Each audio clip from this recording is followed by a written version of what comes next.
سبحان ربنا إن كان وعد ربنا لمفعولا ولن يخلف الله وعده وهو العزيز الحكيم. فعلى الأتائب من أهل بيت محمد وعلي صلى الله عليه وآله فليبكي الباكون وإياهم فليندب النادبون ولمثلهم فلتذرف الدموع وليصرخ الصارخون ويضج الضاجون ويعج العاجون.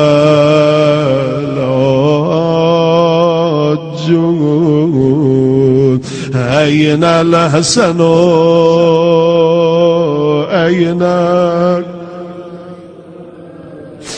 أين الحسن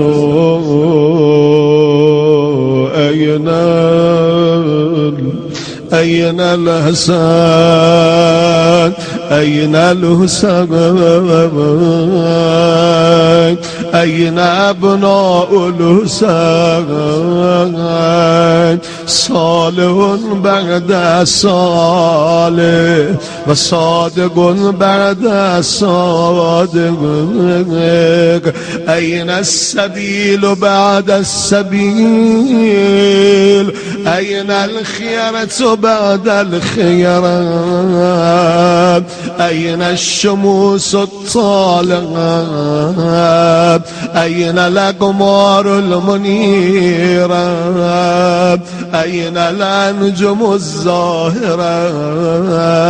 أين أعلام الدين وقواعد العلم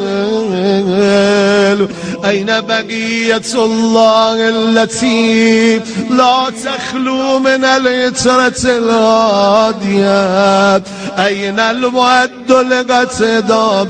بالظلمات أين المنتظر لإقامة الأمت والعباد أين المرتجى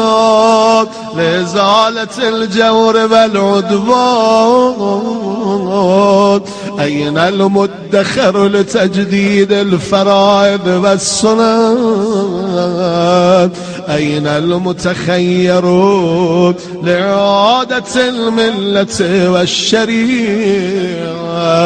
أين المؤمل لإحياء الكتاب وحدوده أين محيي معالم الدين وأهله أين قاسم شوكة المعتدين أين هادم أبنية الشرك والنفاق أين مبيد أهل الفسوق والعصيان والطغيان أين حاسد فروع الغي والشقاق أين طامس آثار الزيغ والأهواء أين قاطع أبائل الكذب والافتراء أين مبيد العتاة والمردة أين مستأصل أهل العناد والتذليل والإلغاد أين معز الأولياء ومذل الأعداء أين جامع الكلمة للتقوى أين باب الله الذي منه يتاب أين وجه الله الذي إليه يتوجه الأولياء أين السبب المتصل بين الأرض والسماء أين صاحب يوم الفتح وناشر راية الهدى أين مؤلف شمل الصلاح والرضا أين الطالب بذول الأنبياء وأبناء الأنبياء